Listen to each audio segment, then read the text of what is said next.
om foråret hopper Frik ned for at finde sig en kone. Og lige pludselig kommer der en fin hundfrø hen og siger hej. Frik skynder sig med at klikke så hurtigt han kan.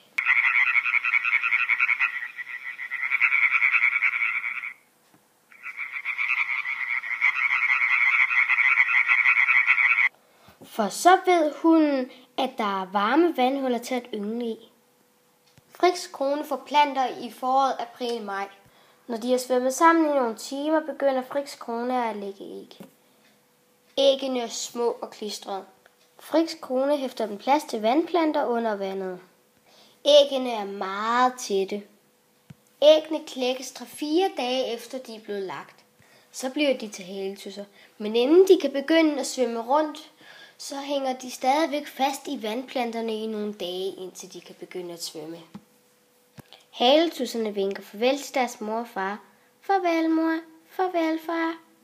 Haletusser er vegetarer og spiser planktonalger. Haletusser vokser efter varmen. Hvis sommeren er varm, så går der cirka 2 måneder, og hvis sommeren er kold, går der 1 måned mere. Haletusser starter med at få bagben og så forben, og så kan de begynde at klare sig selv.